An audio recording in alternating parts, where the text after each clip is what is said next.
How's it hanging, YouTube? Peter here, your Ginger Jody Geek, and I'm joined by my good friend Phil. How are you, Phil? I'm all good. That was a nice wee intro, wasn't it? Nice, soft, kind of relaxing beat there. I like that. Just to ease you into the night. Do you know what I mean? Just to get you relaxed and ready to talk superb comics. And that's what we're here to do tonight, guys. We're going to be talking all about last week's comics, and so hopefully some of you will have read some of them. Phil, I've got some devastating news for you, but there's no DC Night Terrors this week. Oh. I know. See, when you said superb comics a second ago, I'm thinking, wait a minute, there's no Night Terrors this week. God. Night Terrors? Thank Christ that shit's finished. That's all I'm going to say. See, to be honest, I know like we did dog on it. I do get the impression it might read really well as an event, like a big book or something. By all means, yes. But I mean, knock yourself out, Phil. You can read that. I'm not reading that. But getting into some like the current DC books, like I feel like they've just paused these books for 2 months, lost all their momentum, and now they need to start back up again. But we seem to be back with a few issue number ones, and I know there's a few of them tonight we're going to cover. So it's been a bizarre kind of period, I think. Just before we crack on, Phil, I'm just going to quickly do some parish notices, just talk a little bit about what's coming up on my channel, and then we'll jump in the chat and we'll make a start. Okie dokie. So that's me. Excuse me. That's me, Triple J. I keep saying that and it rhymes. It's nice. Anybody wants to get in touch with us, I'm on Twitter, X, all that kind of shit. So just drop us a line if you want anything. Now, I have talked a lot over the last few days about what I've got coming up over the next few days on the channel. So I thought instead what we'd do is we'd look at what we're doing in October in terms of live shows. Phil, I'm hoping you're going to join me on some of these. There's a lot of horror-related stuff happening in October because it's Halloween, obviously. And initially, I was going to do a fair bit of that, but I'm going to dial it back a little bit. I had a chat with some viewers, so we're going to change things up a little bit. So we'll stick with standard. Let's talk toys. First of all, looking forward to that one. We're Geeky Art Attack, which I'm hoping Phil will be part of. We're going to do Undead. Yeah, we're going to do Undead, that one. Alex Cormack is hopefully joining us for that one. He's just going to let us know, but that should be fun. And I know, Phil, you've started doing some work already on that, haven't you? You've started. I said I was going to. I'll start on Monday. Because didn't you challenge me and say that you were going to send us an image that I had to have in the back of all of my videos from now on? Yeah, a drone. I should clarify. A drone, not an image of. Well, I mean, if you want that framed in your background, you can do. But I'm going to attempt, instead of a 5-minute drawing, I'm going to take my time and do a proper drawing. Send it to you in the back of your on the screen there behind you. Yeah. In the back of it, I think it'll be tremendous. Yeah, tremendous. We'll do that. So looking forward to that one. That one's going to be fun. Now, in a bit of a change to my published plan that I put out a few days ago, instead of doing top 3 horror characters, we're going to do top 3 comic stories.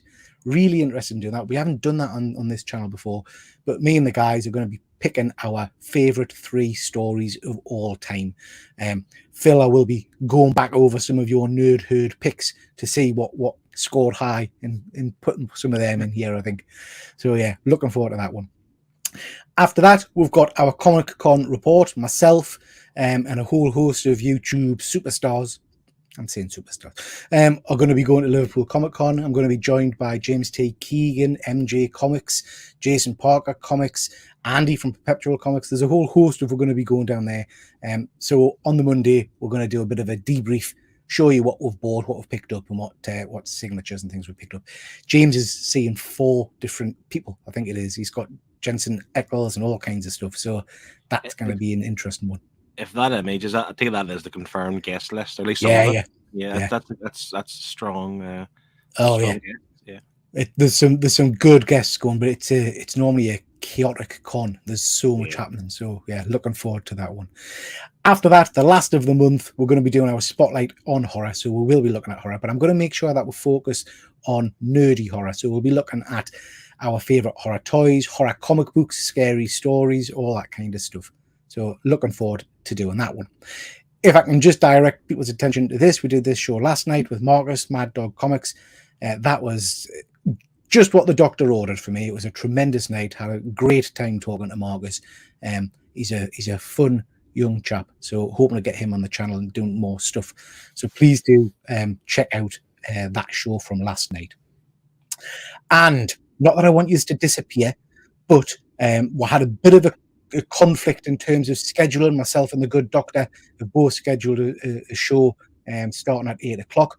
So please do, if you like unboxings, check out Dr. Von Hoot's live show when this one's finished, or if that's your bag, jump over to that one now and watch us on the rewind. But please do support Dr. Von Hoot because he's a cracking guy. Okay, let's talk some comics. Just before we do that, I'll see who's in the chat. We have got good old StreamYard. Thank you for joining.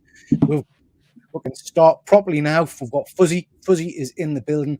Fuzzy, well, you know Fuzzy. Fuzzy is tremendous, and he is pure mince. Did you see his new image? No, on Instagram. Right. So Fuzzy has now designed himself a pure mince icon that he puts. It's like a seal of disapproval, I guess you'd say. So the first recipient of the pure mince kind of award goes to Alligator Logie comic that's just come out today. So, yeah, so check that one out. We've got good old Jack. Thank you for joining, Jack. Always a pleasure. And we've got Ian. Thank you for joining, Ian. Let's see who else. So we've got JP Venom. Nice to see you. No Night Terrors, mate. We'll have to put that on for a future read for you, JP, because I know you love your Night Terrors. We've got Sean. Nice to see you, Sean. And we've got Dead Man, my pal. Terry, nice to see you, Terry. The only book tonight, Terry, that on the list that you sent us, I think, is Elvira. So we'll give you a nod when we're going to talk about that one, mate. Oh, and we've got good old Andy. Nice to see you, Andy. Always nice to see you. Up the house coat. He's looking comfy. He is looking comfy. I like that. Serious question: house coat or dressing gown? I tend to look at you, Phil, and I think you're a classier kind of guy. So I'm going to go house coat for you. Yes, dressing gown probably for someone from like me from the north. Do you know what I mean? Yeah. But for you, a smoking jacket. A nice velvet smoking jacket would look nice. It's funny because I actually think the opposite. I think dressing gowns, the posh one, where house coats the more common. Yeah, common as mock one. Yeah. God. Yeah. Well, whatever floats your boat. Fuzzy is confirming dressing gown. So yeah. And we have got Phil. Thank you very much for joining, Phil. Nice to see you. Fuzzy just saying there. He says I'm on Twitter. He posts on Twitter about 3. You're right. I friggin' hate Twitter. I can't cope with it. It doesn't work. I'm trying the other one. What's the other one? The one where you put TikTok. Yeah, I do TikTok a little bit, but yeah. Okay, right. Let's crack straight on. For those of you that are in the chat, thank you very much for joining. I am going to be giving away some comics a little bit later on. Phil's going to help us pick out some comics for you, so we'll be doing that a little bit later in the show. But let's crack on, talk some comics. There's been some interesting ones this week. And we're going to start with this. I don't know, Phil, have you read this one or not? I'm not sure, mate. No. Full disclosure, I have not read everything. I'm sure Pete has. No. And the thing with this is, I don't think we'll have to read everything, both of us. So don't worry about not having read everything because there's so much frigging books out there. This is Peacemaker Tries Hard. This is a Black Label book. I'm not a massive DC fan, but I'm really enjoying this. This is issue 5. It reads like you're reading John Cena. Do you know what I mean? It reads like the Suicide Squad movie. I don't know if you liked that Suicide Squad movie, number 2. I did. And this panel with the babies wearing the eye patches is freaking me out. But neat. like in a good way. It's like... So awesome. This is just a genuinely funny book. Do you know what I mean? It's got proper comedy in it. So basically... Peacemaker, and I can't remember what the other guys working with, Beekeeper or something, have gone to this island because, do you remember the Teen Titan villain, the brain? And there's like the monkey and there's the human brain thing in the jar and all that. Yeah. He's kidnapped Peacemaker's dog. So they've gone to save the dog, who's called Bruce Wayne, by the way. And the babies are actually clones of Deathstroke. And then you get Teen Deathstroke, which is that end panel, and it's just hilarious. They're meant to have a big fight, but Teen Deathstroke's a teenager, so starts kind of arguing with him and stuff like that. And Peacemaker's kind of saying, "Just do what you want to do." And he's like, "All right, then I will," and then storms off. It's just, it just really is. a good, funny book. Interested in the chat if anybody's reading this, because I didn't expect to like it, but it did float me boat.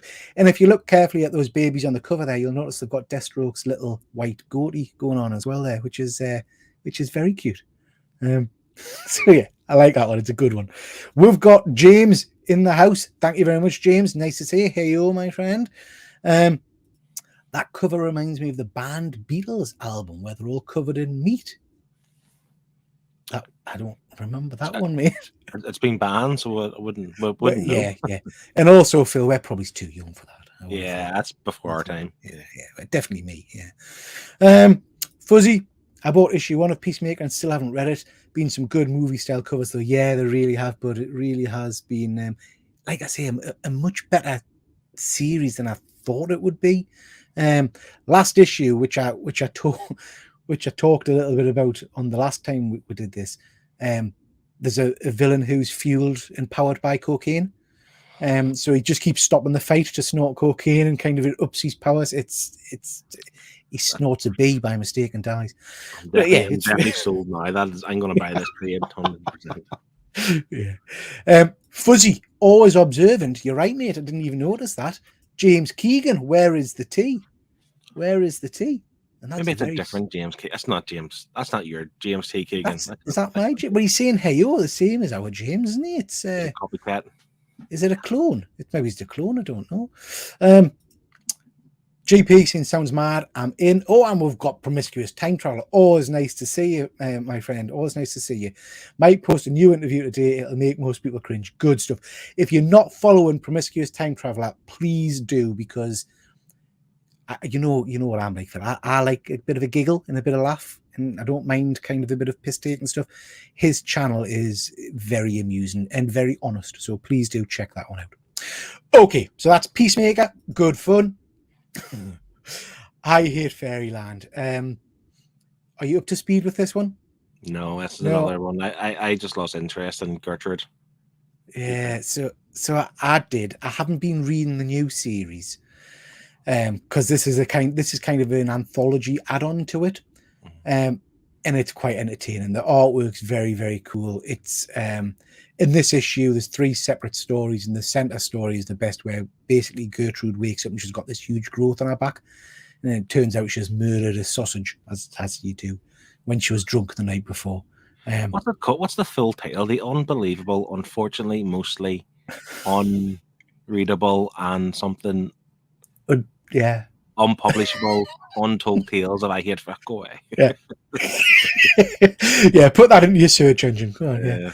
But yeah, this is a good, fun story. I've been enjoying this one. It's been quite entertaining. Dead Man, Peter sent you that cover on Facebook. Oh, I didn't spot that one, mate. Is it this cover? This one, I Hate Fairyland. It's very cool. It's a great story, and again, just a bit of fun. Godzilla, Here Be Dragons. Again, really enjoying this one. This is kind of set during the era of pirates. It's very, very much like what's the Jack Sparrow series called again? Pirates of the Caribbean. Pirates of the Caribbean. Yeah, it's very much set during that kind of era, with a guy recanting a story all about all the different Godzilla kind of kaiju animals and beasts that are around. And that I end up on Monster Island. It's good fun, some stunning artwork in that one. Really, really recommend people pick that one up. Okay, Tear Us Apart. Now, Phil, I know you've read this one, so I'm going to leave you to tell a little bit about this book. So this is like, well, I was actually getting the Hunger Games vibes for some reason. This is like a group of kids that are like part of this weird religion that are being trained or raised to go back into the world, like create havoc and kill people or something. But of course, there's always the one or two that don't want to do it, and they are essentially absconded out in the wilderness, and they're hunted down by the rest of their peers. And yeah, there's a lot of blood, a lot of fights. It's a love story, really tragic love story. But the art was really cool in this. Did you enjoy the book overall, then? I enjoyed it. I think, I mean, it was quick. There wasn't a lot to it, but I'm interested to see where it goes. Like the main guy, I forget his name. The main. Yeah, they don't have names there. They're all the numbers. A lot of them aren't there, I think. Yeah, I think it has. I mean, you know me. Like comics that the characters grow a little bit. So the guy there with the black hair, the blood in his face, he's a bit of a wimp. He's not very good fighting yet, and you just know at some point he's going to grow and be like, the best and like save the day or something. So I'm interested to see what happens. So, I mean, it's interesting because I didn't know anything about this book when I picked it up. I got Deadly Class vibes from it. Do you know that kind of setting in the school kind of setting at first? Yeah, like the character, the Marcus character. Yeah, yeah. That's fair. To be fair, like I say, he can fight. He's just not the best in the class, I suppose. Really, but it hasn't really explained much to it because I wasn't really sure why they're in the school, other than it felt like they were being trained to go out into the world, like you say, and kill people. To be honest, and then out of nowhere, this guy has some kind of magic powers and blows the guy. That center panel there. I don't even know why he killed him. He just picked him to kill him. Yeah, because it just I got the impression they're obviously being raised to go out and kill people, or maybe be assassins or something. I'm not really sure. And then he goes, "Are you ready now?" And he goes, "Yes." And he just blows him up. It's like, why? What was the purpose? Was it a sacrifice to the greater God? I didn't explain that. Like, you're right, it didn't explain that. But and then he let the rest kind of live, and then they fought each other and whatever else. It's and the other thing is, he was going to kill the girl, wasn't he? He threw the dagger towards her face. So the way I read that was he was waiting for her to kind of show her powers, and it was kind of like that stress test kind of thing, that if you don't use your power or don't, you're going to die. And then the young lad kind of jumped in the way kind of thing, didn't he? I have to say, I enjoyed it. I thought the artwork was great. It was enough to keep us interested, and I'll definitely be going back for the second one. Fuzzy Sin there, it was written by Jay Barra. I can't pronounce the name, but like, are we meant to know who that is? I don't know who that is. Yeah, I don't know who that is, mate. Who's that, Fuzzy? Bradshaw? I'm not sure who that is. Fuzzy Sin, he enjoyed it for what it was. Yeah, I have to agree, Fuzzy. It certainly kept us entertained and intrigued. Cult of Assassins, right? Got you. Yeah, this for me was one of the pleasant surprises of the week. I quite like picking up these books where I've not read the kind of the synopsis beforehand, and you just go in blind. Yeah, but obviously, I think, as you've said, really reading the title there, "Tear Us Apart," and the love heart. This is going to be essentially a love story, isn't it? Of the lad and the lass trying to escape. Even the cover, he's doing the whole heart symbol of his hand. Yeah, it's a love story. Some kids are going to die and get gutted, but sure, they all love each other. Fuzzy Sin, you'll know him as soon as you see him. He was in the Goon. I'll have to Google him and see who he is, mate. So yeah, that was a good one. I enjoyed that. It was good.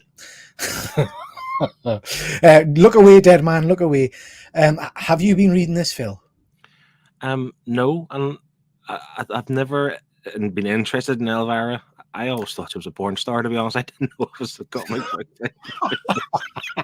Do you know what? I'm gonna. I mean, I said this a little while ago. I'm absolutely with you there. I've never read an Elvira comic in my life.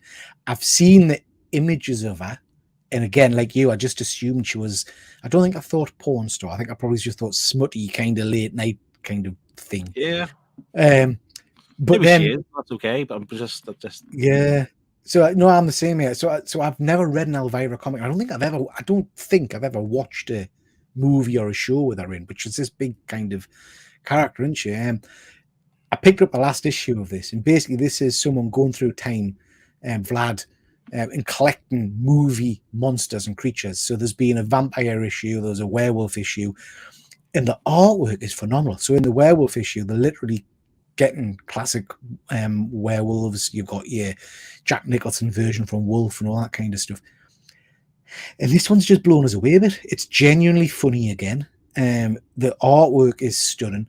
The renditions of the characters. So in the last issue, you saw the two guys from American Werewolf in London, and it was spot on.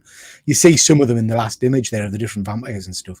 In this issue, they've gone to collect their own kaiju in Godzilla, and they make her a mecha Elvira to fight Godzilla and Godzuki and stuff. It's just stupid fun, but with good artwork and good tongue-in-cheek humor, you know. For like the artwork there, and obviously the wee panel at the end, like I think that's meant to be Batman. No. No, that's Vlad, the one with the red bat on it. Yeah. That's Vlad the Impaler. I thought that was Batman with us. Like, no, Yeah. he wears that red and black suit and what is it? Yeah. Court of Owls or whatever it is. That suit. No. Yeah, it's worth it. It is worth a read. It's a good fun that one. I know some of the guys in the chat are watching it, are reading it. Oh, did you read this? Yeah, it was crap. Why? How it's He-Man? How can you say that? It was rubbish. I mean, yeah, it was pretty shit. I was disappointed. I thought He-Man, Master of the Universe, it's going to be a bit gritty, a bit more. Do you remember like a month or two ago we read Conan and you read some other Fire and Ice or something? I can't remember what it's called. Yeah, Fire and Ice. So I was kind of thinking it's going to be along that kind of theme, a bit darker, a bit a bit more medieval or something. This is obviously for children. I think this is for a young audience. It's fine for what it is, to be fair, but I was a little bit bored. I don't think it was the best showing you could give us of He-Man, to be honest. To be fair, there wasn't a lot of He-Man in it, was there? Really? No. It's pretty much a Prince Adam story. And the basis for this one, for those that haven't read it yet, is for some reason there's this thing called the Forge of Destiny, which is how they meld magic and technology, I guess. And Prince Adam goes on a journey to find the people who own this forge, and there's shenanigans along the way, I guess you'd say. But I'm probably like you, Phil. I'm waiting for a really good He-Man comic that kind of grabs us. And this was okay, but that was about it. The artwork was very cartoony, very, very childish, I guess you'd say. But it was all right. It's not a one I'll rush to buy, but I will probably try, and I might buy it in trade or something like that when it finishes, Yeah, it's not something you would recommend somebody to get into He-Man. And by any stretch of the imagination. I think the art's fine. It's clean. It's a bit cartoony and whatever else, but I just didn't have the interest in it. Unfortunately. Yeah, I mean, interestingly for He-Man fans, people that do like the mythology and stuff like that, this really goes back to the origin of He-Man in terms of the relationship between Skeletor. So in more recent years, Skeletor is Kandor's kind of brother and whatnot, and he's related to He-Man, his uncle and things. This goes back to the very original storyline, which is that Skeletor is a demon from another reality kind of thing, which has come to Eternia. So that was quite interesting. That threw us for a little bit to start with until I got my head around it. Yeah. Fuzzy's just saying there, until last month, I thought the same. This is in regards to Elvira. I read issue 3 and loved it, and the same for this issue. Really enjoyable. Yeah, it's just good fun, mate, isn't it? It's just, something you can read and have a bit giggle with. He-Man arrived today. I haven't read it yet, but I was worried because I hadn't heard anyone speaking about it. The last run, everyone was talking about. This is really good, Fuzzy. We don't want to disappoint you. It's really good. Yeah. Be interesting to hear what you think, Fuzzy. The last run, if you're talking about what was it called? Masters of the Eterniverse or something, which was like an Elseworld one. I read the first issue, really enjoyed it, and then it kind of petered out a little bit for me, unfortunately. Was that Dark Horse Comics as well? I'm just trying to think. I know He-Man's bounced about, hasn't he? Yeah, I think that was Dark Horse as well. It wasn't that long ago, that one. Yeah, it wasn't that long ago. Pete, you've been getting a new shirt with his logo. Is it a big back? No, that's my new logo on my new shirt, mate. Debut show. Debut show, yeah. Okay, Survival. This is an interesting book. You read any of this one, Phil? No, but I think you spoke about it before the previous show, and I might pick it up. I don't know. I don't know. It's been all right, but that's probably as good as I can get with it. The first issue really excited us. Basically, a Russian aircraft crashes in kind of rural America where some gun-toting Americans are out having like a rifle rally kind of thing, all ex-military and stuff like that. And it set it very much up as, you've got all these gun-happy Americans going to fight these vampire things. But then it's not really blown us away every issue, really. So this is the last issue in this series. It ends on a bit of a cliffhanger, basically with the vampires in the US, and then the Russian special forces arriving to kind of help them. There's some decent action in it. but it reads very much like a let's do this for a mini series kind of thing on TV. I kind of think it's been set up in that regard, you know. Yeah, and I mean, I understand people can be, between vampires and zombies. It's very overused, isn't it? But that panel there looks great. Good action, like blowing the vampire through the head, and then obviously the windscreen still there covered in blood. That looks cool, to be honest.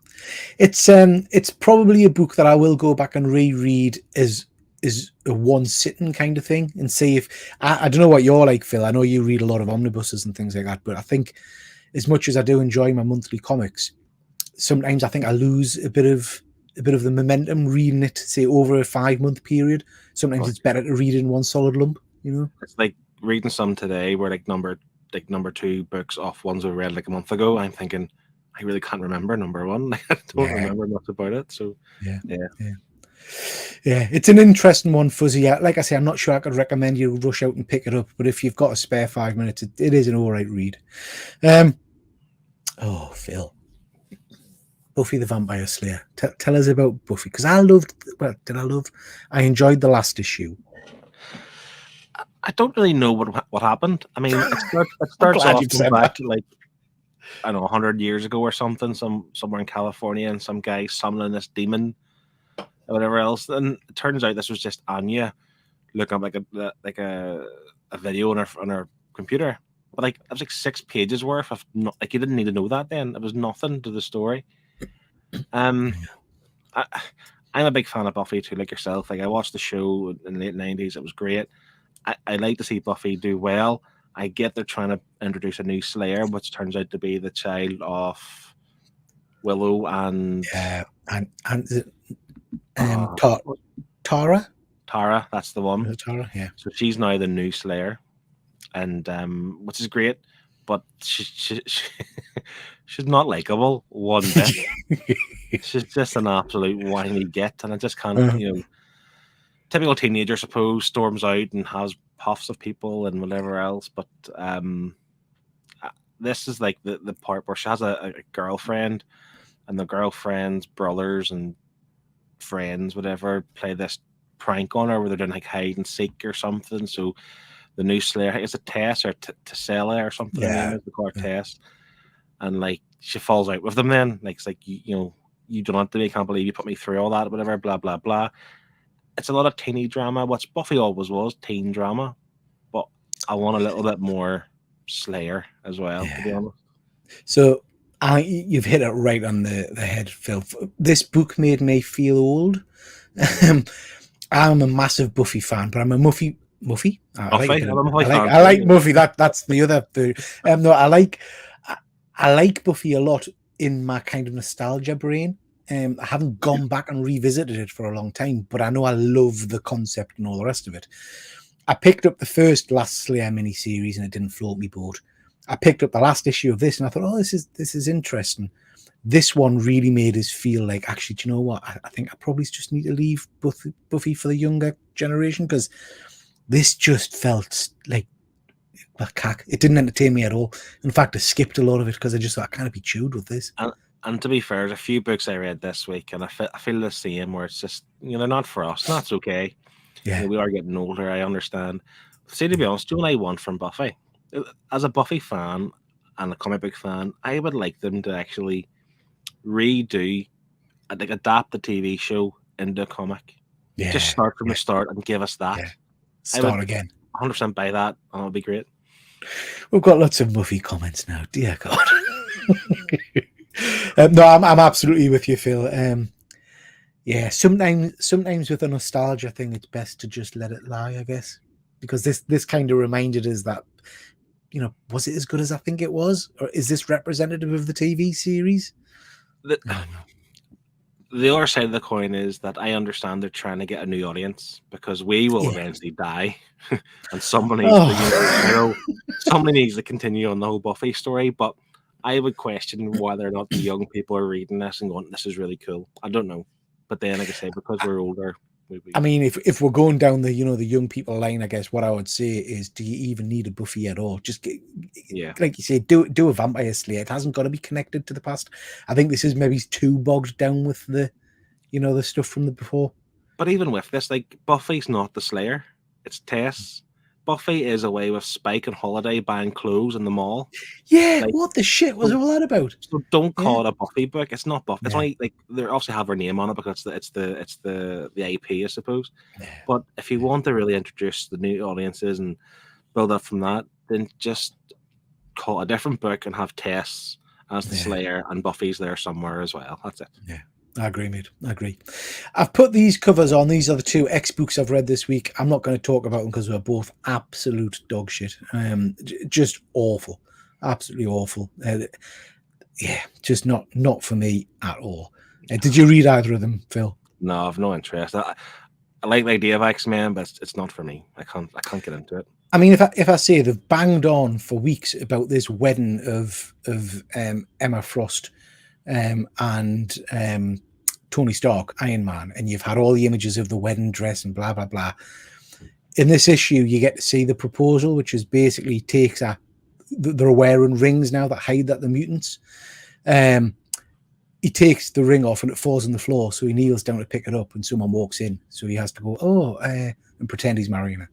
That's it. It was just it's just yeah, not the best, not the best. Fuzzy saying that Wolverine cover is cool. Yeah, it is pretty good, mate. That one was okay. That was the versions of Wolverine that Hank McCoy has kind of pulled together. They're hunting down the mutants in the desert. Mm-hmm. Neither of these books are particularly good. I wouldn't recommend them. Now, Phil, you read this one? This is good. I was worried about this because this Dark Droids event goes through a lot of the Star Wars books, which I just have no interest in reading. Yeah. But we really enjoyed the first one of this, and this was just as good, to be honest. I love the idea that the droids are there's one computer program stroke virus or whatever is trying to take over all the droids, but they want to combine like the metal with the meat, i.e. humans. I love that phrase. It's hilarious. And it's just that last panel there where like that's his target now. Like, Darth Vader's the one we need to go after, type of thing, to get him to connect the meat with the metal, type of thing. But this was, I'm getting Ultron vibes, definitely. There's no but it's really good. And C-3PO kind of like sending R2D2 out the chute and stuff. Fuck, it was good. It was really good.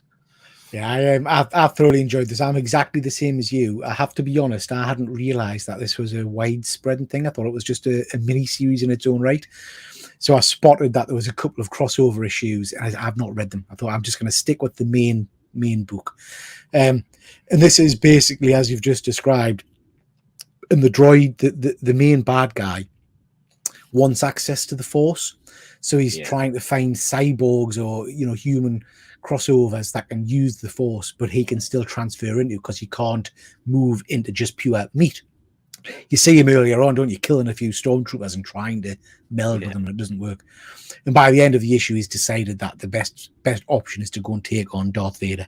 So that's going to be tremendous.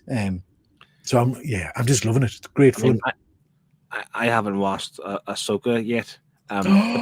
This is the series I want on Disney Plus already. Like an Elseworld essentially, or something's going on somewhere else in the Star Wars, pantheon or whatever. Just give us this story, please. Yeah. No, I'm with you, mate. I would recommend watching Ahsoka, but it's very cool. But yeah, this is a cool book. Fuzzy said, I'm loving some of these droid covers. Yeah, they're amazing, but I don't want to read the whole story. Fuzzy, I'm probably the same as you, though, and I'll get shot if anybody's watching. Though I don't, I'm not a massive Star Wars geek. I do like Star Wars, but I've got no intention of reading lots of Star Wars comics because they just don't do it for us. Whereas this mini-series, I would probably recommend picking it up and having a read of it because it feels quite good. And I don't know what you're like, Phil, but I don't feel like I'm missing anything just reading the 2 issues. No, and the thing also with Marvel events, they have all these tie-ins, and generally it's say whatever Luke Skywalker book, whatever, how he's dealing with the whole droid thing or whatever, or Princess Leila's dealing with the droid takeover. But this is very much, you do not need anything else other than these first 2 issues so far. Yeah. That might change. I hope it doesn't. But Fuzzy, 2 issues. I think it's only 4 issues in total, or 4 or 5 issues in total. in terms of the miniseries. Yeah, it is good fun. It's good fun so far. Okay, next what we got. This is just friggin' mental. Did you read this, Phil? No. Is this the last issue of like a This run? is the Of last it? issue. Yeah, This is, I do didn't you know want what? to jump in at the end. So. It's been great. It's been proper old school kind of comics. Basically, the story is there's a young lad, you find out in this issue, there's a young lad who's been possessed, as it were, by a demon that Mephisto basically made just for shits and giggles. And basically its job, the demon's job, is to come to Earth and get humans' bodies, chop them up and make art out of them. So make sculptures for Mephisto. So it's quite nice. The story's kind of plodded along with Wolverine and Ghost Rider trying to catch up with this thing. Last issue, the demon was taken out of the boy's body and put into Wolverine, which created Helverine. And this is kind of the end of the issue where Ghost Rider and Wolverine fight and all the rest of it. Do you know what? It's just an easy, simple read. I've thoroughly enjoyed it. I've put that central panel up there because this threw me a little bit. When did Ghost Rider transform to Ghost Rider? By ripping his face off? I mean, that's pretty cool. I quite liked that. That was a bit of a I didn't even realise. So you're right. He's never done that before. But I assume because you mentioned body parts, that was like a victim. No, that's how the Ghost Rider turns into Ghost Rider. He pulls his face off. That should be, to be fair. Yeah. So yeah, this was fun. This will no doubt come in out in a little trade paperback or something. And I would recommend picking this one up just for if you like the characters, for an easy read. It's quite good. I might grab it. Yeah, it is. It's a fun one. Okay, Phil, Blue Beetle. Before you move on to this one, because I know you've read it, I have read it as well. Have you seen the movie? No, and I can't wait to see. I'm looking forward to it. To be honest, I've heard. I loved it. You hear mixed things, but I've heard it's good fun, so that's what I'm looking forward to. Yeah, I loved it. I know nothing about Blue Beetle at all, like literally nothing. But I really enjoyed this because one, I think the art's really good. It's really kind of like, I don't know, it's almost anime-esque in a way. Yeah. Like this panel you have here, it's obviously like a flashback, so it's like older looking art, whatever. Yeah. But yeah, as a fan, I really enjoyed it. I think Blue Beetle's like this version of Blue Beetle's a really cool character. Is it Jamie Reyes or Jaime Reyes? Jaime. Yeah. Jaime. Where's the other guy? Ted Cord. Yeah. Yeah, he just looks like a born old superhero from like the 70s. But this Reyes character, look at the costume. That's far superior. Unbelievable. Yeah. So that first page was beautiful because it summarized a whole host of the Blue Beetle backstory. And Phil, for you going in to see the Blue Beetle movie, that'll probably mean more now because you get hints of that in the movie. Okay. But basically, there's been 3 versions of the Blue Beetle. There's been, I can't remember, is it Adam or Alex Garrett? The guy in the red gloves at the start there. Yeah. He then handed over to Ted Cord, who's my Blue Beetle from my kind of era, who's basically Bruce Wayne, but a cocky, kind of funny guy. Teams up with Booster Gold a lot and things like that. And then you've got the new version, who's got the Scarab and all the powers and stuff like that, who's very popular because of Teen Titans cartoon. He kind of hit the big time with that. Fuzzy's just saying in the comments here, and I absolutely agree, Fuzzy, his first appearance, which was a Final Crisis, I can't remember if it's 6 or 7, is still cheap as anything. So a lot of these DC keys are, so it's worth picking that one up if you get the chance. I really enjoyed this. The only thing that irritated us is, and again, Phil, you might not know this if you're not a fan of the character. Ted, the Blue Beetle, Ted Cord, died a few years back as part of the big kind of one of the big DC crossover events. He was shot and killed, and I hadn't realized he'd come back. So reading this and seeing him back in action, I thought, oh, get in, Ted's back. And then the end of the book, it's like, oh, right. Yeah, okay. But you didn't see it confirmed. Wasn't a confirmed kill. Yeah, it wasn't. Who knows? I'm sure he'll get better. Yeah. But I found it interesting, to be fair, is like so the first Blue Beetle had all the powers of the Scarab, but then Ted relied on the technology, so to speak. Yeah. And he couldn't control it the same way, but now obviously Jaime Reyes has that kind of power where he can, but he's still quite naive. I like that. What I did like as well was whoever the other 2 guys were that joined him in one of the fights. Yeah. it looks very Power Rangers esque, like the way they came down to battle along each other. And that's interesting. I like it. So the mythology is really interesting. It's changed with the times. So the original Blue Beetle had super strength and flight and things like that, but there was no hint at this kind of technology, or that the beetle creature was alive and things. That wasn't even mentioned in the Ted Cord Blue Beetle. That they've kind of retconned that a little bit. And then the new version, it's a kind of an alien battle weapon thing that creates all these armor and suits and things like that. And it works really well. I think you'll enjoy the movie, Phil. It's good fun. And Ian's saying there that the movie was brilliant. Good special. I'm waiting for it to come out and streaming, because I think that it's probably still in the cinema, but getting to the cinema these days is we can't get babysitters. Unless you want to do it. Pete, you want to babysit for us? I'll pop over, mate. Yeah, you can trust me. You know what I mean? We'll be streaming all night. Yeah. Now. Amazing Spider-Man. I've been slagging this book off for months on this show. Last issue was really good. It ended with basically Spider-Man getting skewered by this weird spear thing, and all of Norman Osborn's sins transferring into him. I don't know if you've read either of these, Phil. This issue was friggin' amazing. So this issue is basically a retelling of Kraven's Last Hunt, but with Spider-Man going absolutely off the deep end and hunting down Kraven. And it's graphic and it's violent. I mean, you see him there punching Vermin's teeth out at the end there, and it basically ends with him burying Kraven and throwing him the shotgun and saying, put yourself out of your misery, kind of thing. It was a far darker book than I anticipated going into it. This is the thing. So I collect this in physical single issues, and I've only read the first 6 books of this latest run, so I'm 27 issues behind. You got a bit of catching up to do. Yeah, but they're usually quite quick to get through, to be honest. Yeah. But I've heard things up and down, how bad it can be and how good it can be at the odd issue. But hearing this, I heard the last one was good and this one too, and I feel like if they want to really keep everyone intrigued in Spider-Man, you need to kind of make it a little bit darker than what it's been. Yeah. To be honest. Well, my problem, Phil, for the last few issues that I've read were that it was almost comical. The portrayal of Doc Ock is this. Yeah. It was just awful, And then it feels like there's just been a massive switch in terms of art quality, writing quality. I mean, this for me was really good. Ian's saying he loves the cover, and Fuzzy is saying, Hang G, nice to see you, bud. Hope you're well. Fuzzy is saying, just read this and enjoyed it. Yeah, Fuzzy did. It surprised me, mate. It really did. I'm looking forward to the next issue, which I never thought I would see. Put it that way. I hope that if they can get a run of, say, 3 or 4 issues where the sales pick up, maybe like that light bulb or that, the penny will drop. Thinking, how long we could do good Spider-Man stories and keep this up. I mean, the entire premise of it is shit. Do you know what I mean? That Norman's sins are put into Peter's body and blah.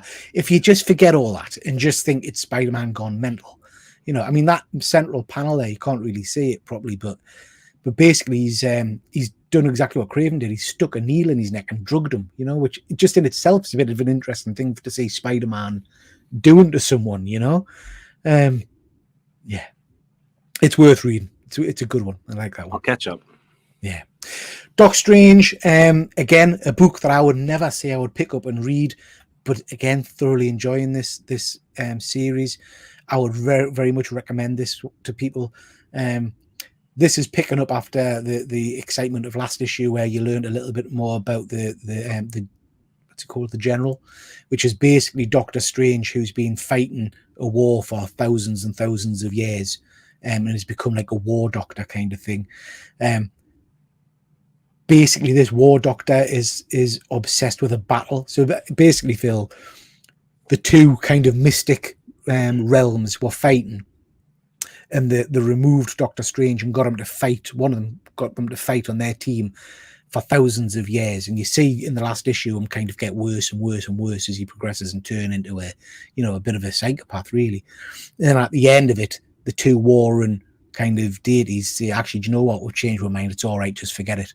And he goes loopy and says, well, I've been fighting for you. I want to end the war. I want to wipe them out. And they say, no, just forget it. Move on, man. So he's come back now and he's crackers and he's going to finish the war. And to do that, he's assembling an army using the spirits and souls of children. So this was really interesting. There's a great bit in the middle of this issue where this guy basically, not the general, but this other guy kicks off with Doctor Strange and he loses it. And you get this great speech about how actually Doctor Strange has allowed him to live for the last X number of years, because actually if he wanted to, he could click his fingers and wipe out most people. And that's what keeps him awake at night, the fact that he's got all of this power.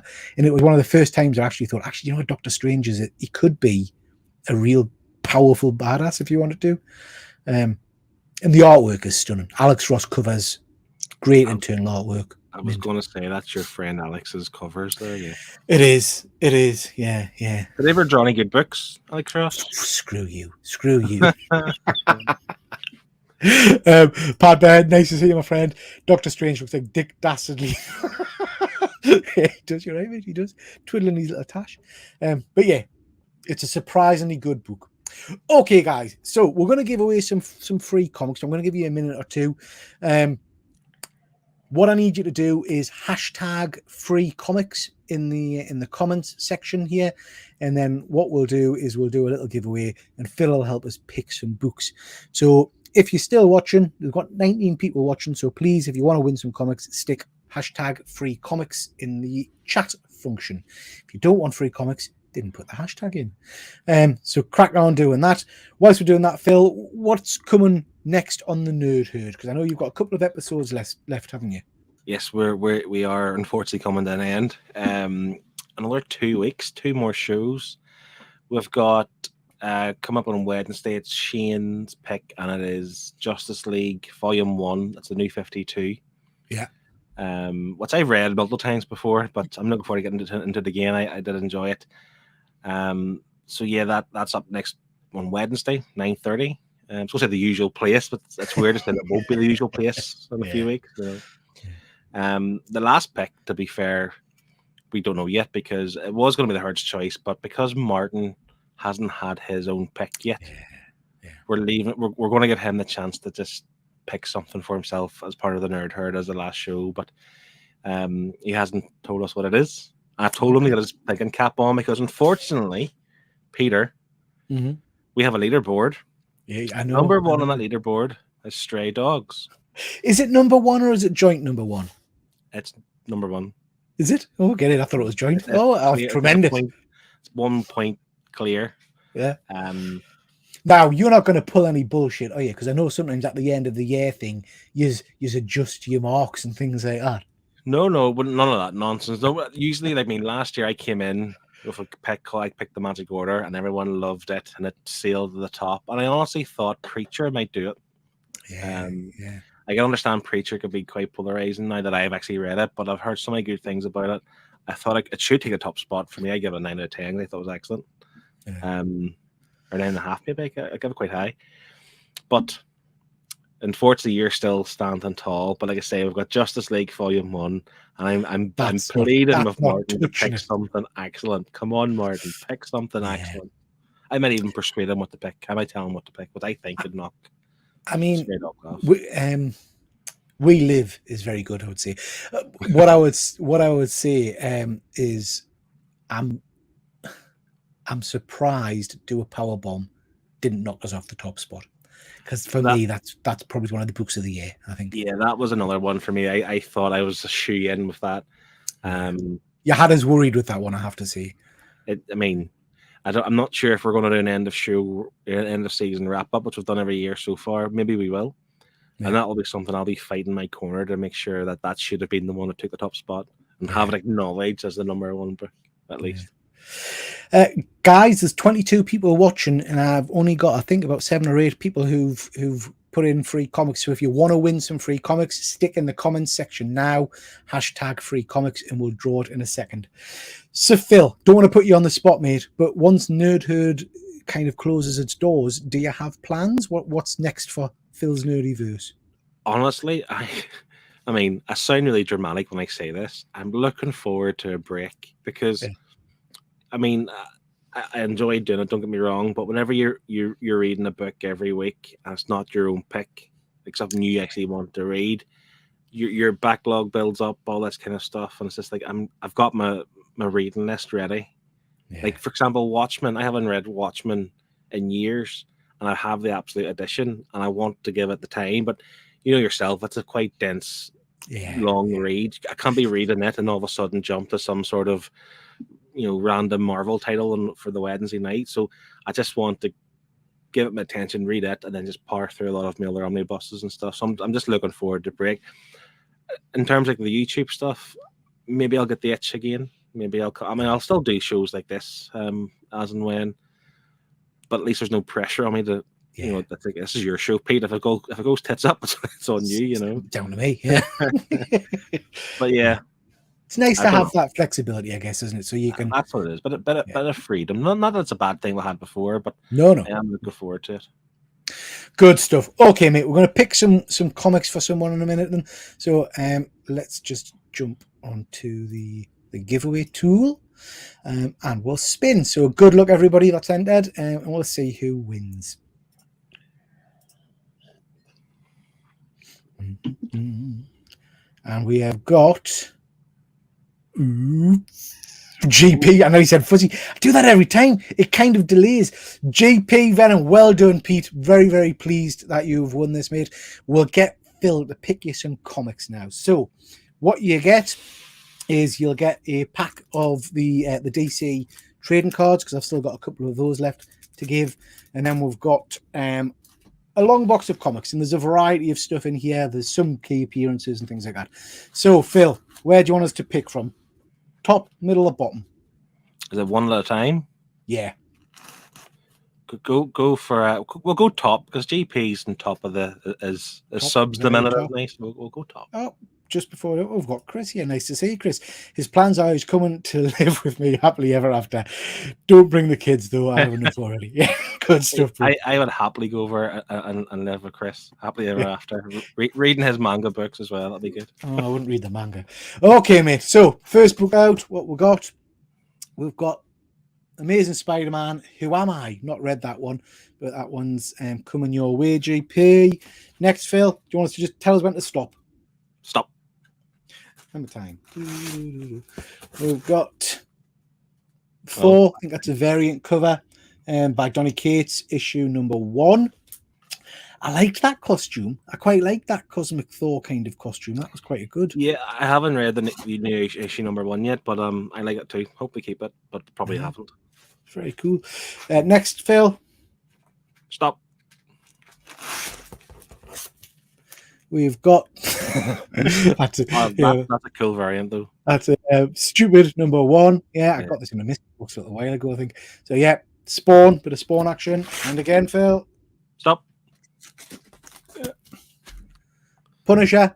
Nice. Armory. I know he likes his Punisher. So yeah, that's Punisher Armory, issue number 1 from a little while back. And last one, Phil. Go near the front, Pete. Just go near the front. The front. Yeah. The front. We'll go with that one, eh? Oh, nice. Ooh, nice variant. We've got Spider-Man, Miles Morales, Clone Saga, 25, and this is a variant book. Excellent. So there you go, Phil, GP, Pete. A few books for you. Drop us a line on Instagram. Send us your address. I think I've already got it, but just send us it anyway, mate. And I'll send those books to you. I think that issue 25 of Miles Morales is a minor key. I just can't think why. Pretty certain it's a minor key of some sort. I don't know. Maybe. It's a nice cover. It's a nice variant. Yeah, good stuff. Right. Let's rapidly crack on and do some more comics. Now. Did you read this one? Oh, this is great. I really enjoyed this. I thought it was friggin' phenomenal. I thought this was absolutely phenomenal. Funny story. The writer, something Sheridan. It's like Ethan and Griffin or something. They're the guy. Do you ever listen to like that Ryan Stegman and his Amazing Friends podcast? Yeah. That's the two guys who like were their understudies. Like they were learning the ropes from Donny Cates and Ryan Stegman. And this is their debut outing. And listen, if that's their debut, well done. Really good. Sorry. Excuse me. I couldn't agree more, mate. This I'm interested if anybody in the chat's read this. I don't know if Fuzzy, I can't remember if you mentioned this one, mate. This blew me away. Again, a book that I went into not knowing a great deal about. My friend Efren from Past Point Comics mentioned this on our kind of advanced preview picks a little while ago, which is why I kind of picked it up. Starts off showing you kind of a witch trial with a young girl being burnt to death in front of her parents. You then come to modern times and this young girl who's drawn a fantasies basically, but when she draws it, you get the kind of the colourful artwork in terms of the imagery, which is beautiful. I really, really like that. And then by the end of the issue, it's all gone tits up. It's kind of this part here on the last page is almost like Toy Story. Whenever Andy's playing with his toys, like it looks like a real scenario with like Woody saving Buzz and all that kind of stuff. Yeah. So she's playing with her toys and drawing all this different stuff, and it looks like a real kind of medieval battle. But I think, I mean, obviously the whole witch trials thing, there's obviously something, magical about it in terms of her mom's going through like financial difficulties, isn't she? And to pay the bills. And she's somehow got lost in this trance, which is kind of clouded reality and whatever make-believe she's doing here. And she basically sets the house on fire. And it's dark, but like colorful at the same time. It's really weird. I mean, I think the bit that totally threw me was, like you say, we've had these couple of great pages of kind of colorful characters, teddy bears and things like that. And you're saying the bottom page there of the last panel, the elephant in the kind of the safari outfit and so, cute kind of stuff. And then all of a sudden, the next page, they're like dismembered and there's blood everywhere and stuff. And it was like, oh, this is taking a turn. I just loved it. Really, really cool. As an issue one, it's got me. It's certainly hooked. I just hope they deliver for the rest of it. And I'm excited to see how it goes. Definitely. I mean, for me, we've had some cracking books that are totally unexpected in terms of this kind of quality lately. Like something epic, this cool, not your mainstream, which are tremendous. Sean says he's still waiting for his copy. It's really, really good, mate. I'm sure you'll enjoy it. Fuzzy, yeah, of course you did, bud. I remember now. Yeah, great start, loving it. And again, cracking artwork. Really, really nice artwork. That sword looks like something straight out of a Johnny Cates book. Yeah, absolutely, bud. Yeah, it's a tremendous read.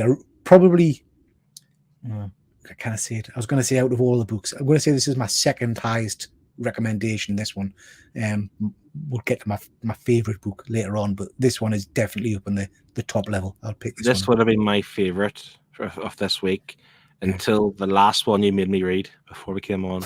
Lying shit. No, I'm not even joking. Really?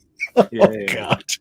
Jesus, we'll get to that in a bit. Are you talking worms? Are you talking about a big worm? I'm talking worms, yes. Okay, yeah, we'll get to that. Birds of Now, Phil, you made me read this today. This was interesting. That's really good, to be honest. Listen, it's an issue one. It's a typical, I'm putting a new team together, blah, blah, blah, getting all the characters together. I'm a big fan of Big Barda and Scott Free. Yeah. To be honest, I've always liked the whatever books have appeared in. I've never read like a New Gods book or anything like that, but whatever they've appeared in, I've always really enjoyed them. Is it Cassandra Cain, Batgirl? Yeah. She's an interesting. I've never read much of her before either, but she was good. I thought she couldn't talk. I thought that was the whole point of the mask being kind of stitched up and stuff, but she talks in this, so maybe I'm out of touch with it. Yeah, like I mean, I don't know much about it myself, to be honest, but I just think this team doesn't look like the typical. It doesn't look like a typical team, but it also doesn't look like a misfit team either. They're pretty powerful beings. So yeah, this was interesting. It was written really well. I think the art was really good. Like I said, I'm a big Barda fan, and Harley was just Harley Quinn, I suppose, wasn't she? Yeah. Well, now was she? So I have to confess, I don't read a lot of Birds of Prey kind of books. So when you mentioned this one, I thought, I'll give it a go because I'm not, I'm not up to speed with it. I really enjoyed it. I thought the artwork was really strong. There's one near the start splash page of Black Canary and Batgirl fighting a whole host of ninjas or something, which was spot on. I thought that was brilliant. I guess the bit where I was scratching my head was, and again, Highland G's in the chat, and I know he's up to speed with all this kind of stuff. When I used to read Barbara Kane Batgirl, she was like the top tier fighter. And in fact, I think they talk about this in here. She's the best of the best. But then they've created this thing where now, because Harley Quinn's a bit chaotic, she could beat her in a fight because she's a bit random. That just felt a bit weird to me, that Harley Quinn's now this kind of ninja fighter. I don't know if that's something recent or what. To be fair, there was something happened, and Shane told me a few weeks ago whenever we read the Poison Ivy book on the Nerd Herd, there's something happened with Harley where she's a bit overpowered now. She has some sort of power, so she can. I don't know what it is. Something happened to her. She was drugged or something. Maybe Hayden can confirm it, but she's now not just your typical crazy woman with a bat. She has some sort of powers. As for like how this should be in the DC universe, I'm not a massive DC fan in terms of getting too in depth with most characters, so I didn't catch up on that. Yeah, but yeah, I mean that fight was good. The fight at the start with Black Knight was good. Yeah. What's this? Hang G, Harley could not beat Cascane. That's just bullshit. But Helen G, am I correct? Is Harley Quinn now overpowered? Does she have some sort of like super serum or something? Or something happened to her? She was given a power of some sort. I'm not really sure. That's what I was led to believe. Could be completely wrong. Not sure. I mean, overall, but it was a fun issue, and I will read the second issue, which I didn't think I would say, to be honest. So yeah, out of all of those characters, mind, I've got not a clue. I think she's from Wildstorm or something. Is it Zealot or something? Yeah, I have no idea myself. Yeah, not sure who she is. I think she's from the Wildstorm universe. She looks cool though. She's got swords. Yeah. Yeah. This is the one.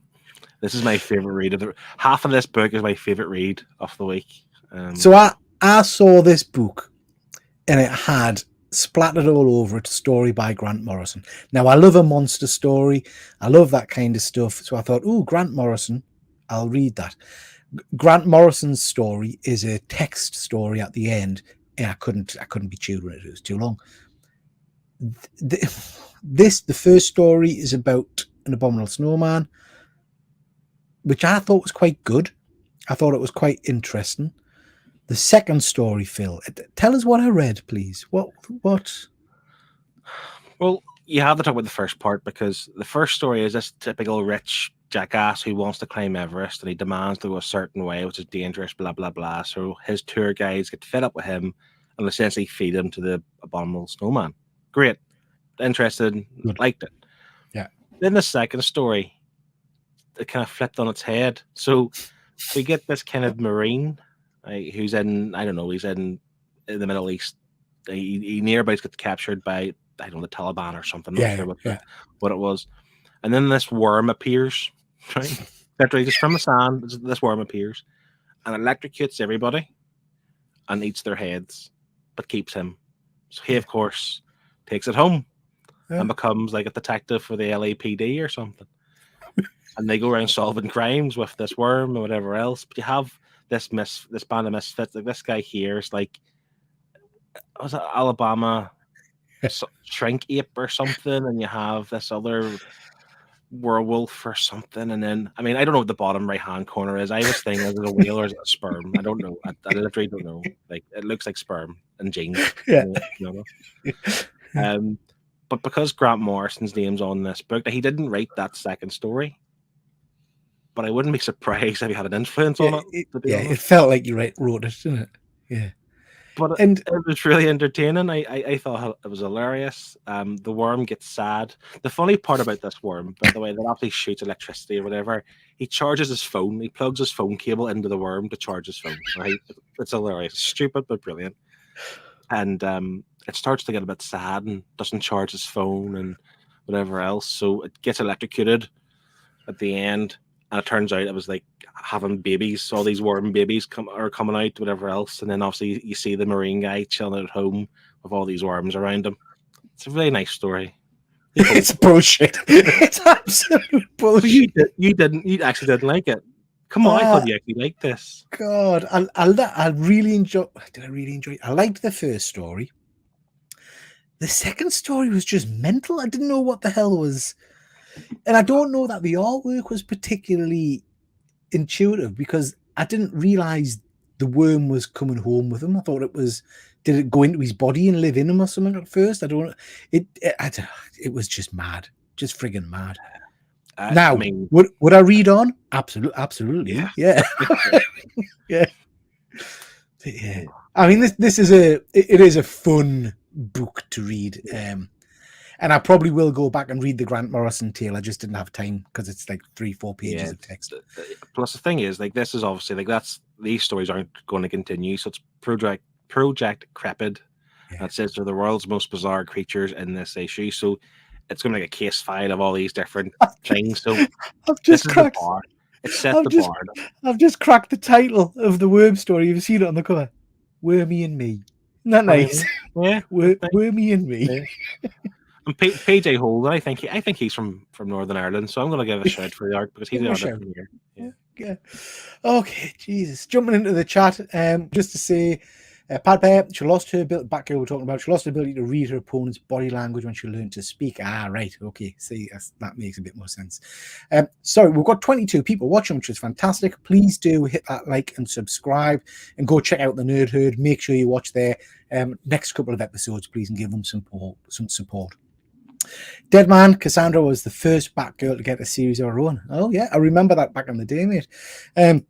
Fuzzy, I never saw this. I think Cassandra first came during the Cataclysm storyline in Batman. I don't know if you've read that one, Phil, where the earthquake hits and all the rest of it. It's old classic Batman. It's very cool. Fuzzy, worth checking this one out, mate, if you like worms. Harley can always just cheat and break the fourth wall. Yeah, you're probably right. Pat Bear saying Zealot is from Jane Lee's Wildcats. Yeah, I thought I recognised her from that. Not that I read much of that, mind. I think I've got the absolutes, but I've not read them yet. Let's have a look. Deadman, I believe I have every Birds of Prey appearance, but with Harley in it now. Wow, very cool. Highland G, Harley is not a bird of prey, she's a Gotham siren. Yeah, I got that question wrong on the quiz recently. At least this comic has words, unlike Alligator Lucky, Shambles. He loved it, really. He absolutely. Fuzzy, I am going to buy that book just so I can review it next week. Because you've told us that it's gotten the Pure Mince seal of approval, so it's worth a read. It's a really nice looking cover, to be fair. Yeah, it is. Yeah, I think that's why Fuzzy bought it. My favorite thing from Ahoy was Penultiman. Which one was that one again? I can't remember which one that one was, mate. Second Coming is pretty funny. Yeah, I've seen that one, bud. Is that the really controversial one? It's with Jesus, isn't it? The cover's quite interesting. Anyway, moving on. Did you get a chance to read this one, Phil? Yes, I did. What did you think, Pete? So, I'm a big fan of this guy's writing. I love Ice Cream Man. I love how off the wall it is, in terms of you don't know what you're getting. Every issue is very, very different. First issue of Swan Songs was okay. I know Andy and the guys thought it was great. I thought it was okay. It didn't blow us away. Loved the last issue. This one I really enjoyed. I mean, it's basically a retelling of Genesis, isn't it? The Bible story, which I'm not into at all. But it rephrases that, and you get this. I think the artwork's nice. You get this kind of story of them connecting. It's not Adam and Eve, is it? I can't remember what the names are, but it's not Adam and Eve, but it's another A and another Evan E. And Adeline. Adeline, yeah. And then by the end, I have to say I was expecting the snake to appear, but it didn't. But by the end, you get an interesting ending. What did you think, Phil? To be fair, with the art, it kind of suits the story. I didn't like the art from Layla Starr, to be honest. That's the same artist from whatever Layla Starr book's called, forget.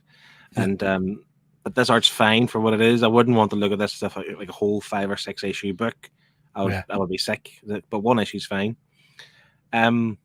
Yeah, so like the shit really hits the fan at the end, doesn't it? Yeah, The 3 guys who lived in like a proper bunker, like scientific, had all the, things to grow vegetables and new animals and babies and all the rest of the stuff. And this is like these 2 guys doing this naturally. Yeah. and they're growing their crops, they're pregnant and whatever else, and they just kill them. And the reason why they do it is because whenever the world ended, Evan had zombie apocalypse books to read. So whenever they were living together, he was reading these books to her, and they had these different rules how to survive a zombie apocalypse. One of the rules being, I might say there is it, like brandish your blades and your weapons quickly. Don't hesitate. If you see a horde of zombies, get your weapons at the ready and just kill them. And that's what they done, essentially. And it's one of those things I've always kind of thought, like, say like the world in real life ended, right? And some civilization after us finds like Game of Thrones, right? The book Game of Thrones. Well, they believe that to be like the Bible. Absolutely. Dragons existed and all this kind of stuff. And this is kind of like that in a way, you know. Yeah. They live according to this zombie apocalypse book. And that's funny. I was quite irritated with myself by the end of the book that I hadn't worked out something like that was going to happen, because they really do all the way through. And this is the beauty of Maxwell Price. The telegraph all the way through. They keep saying, look, they're reading a zombie apocalypse book. They're reading this kind of survival guide. It's a survival guide they're reading. And I just never thought that's going to come into play at any point. Do you know what I mean? Yeah. I didn't anticipate it. And then, like you say, you get that scene where the scientists wander up and, hi, how are you? And then all of a sudden everybody's dead. It was like, oh, okay. Yeah. So yeah, I did enjoy it. I'm enjoying the series because I particularly like that anthology kind of storytelling, I think. Well, I was worried about reading this. This is issue 3, so I read issue 1 for your show the last time. Yeah. I didn't read issue 2, but I understand you don't have to, so it's not relevant. I think from what I remember, they're trying to build this up where every issue means the end of something. Absolutely, yeah. So. I mean, what I would say, Phil, is if you've got the time, I would go back and read issue 2, because that's probably my favorite so far. That one's the end of a relationship, and it's basically about a couple that get married and divorced in the issue, but it keeps kind of jumping between normal artwork of them having a conversation with a solicitor or a lawyer or whatever to them explaining their relationship, but in different kind of battles. So you see them like in medieval times and using lightsaber type things and stuff, and it's just a really nice story. I particularly enjoyed that one. Yeah, it's worth reading. Welcome, mate. Thanks for joining, Noble. Okay, now this for me is my read of the week. I am absolutely loving this. I never thought I would be so invested in the life of a pigeon. It's just such a heart-wrenching story. For those that haven't read it, as much as we know so far, because it is quite vague on the detail, I think. But basically, there's some kind of deity gods or whatever that are in the sun. I think you saw it the first issue, and there's these sacrifices. So basically, they're taken from the families. Some of them kind of by force, some of them willing. And the last 2 issues have just basically been them marching towards whatever it is they're marching towards.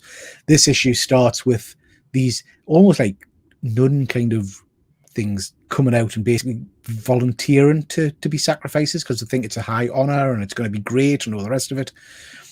And then they interact with the others and you realize that they've been raised all their lives to be a sacrifice and it's an honor, so they've had food and all kinds of stuff, whereas some of the other ones have been abused and chucked in horrible places and things. And I love it. I don't know why. It's such a simple story, but it's just hitting us. What about you, Phil? Sorry, I've rambled on. What about you, mate? Yeah, no, I'm the same. And the fact that you have this contrast in the story, that there were people who are, like, they knew the sacrifice was coming, but they done it, albeit reluctantly. But they say this other kind of species, whatever they're meant to be, I'm not sure what they're meant to be. Like, it was an honor. Like, I really like that. The fact that the ones who were kind of forced into, they're obviously from poor homes, whatever else, they don't really come prepared. They have no food, but like the girl there with the robe around her, she's obviously come back with this whole big kind of plate full of cheeses and fruit and whatever else, because probably from her whole towns gave her some food. You're going on this amazing journey. You're sacrificing such a big honor.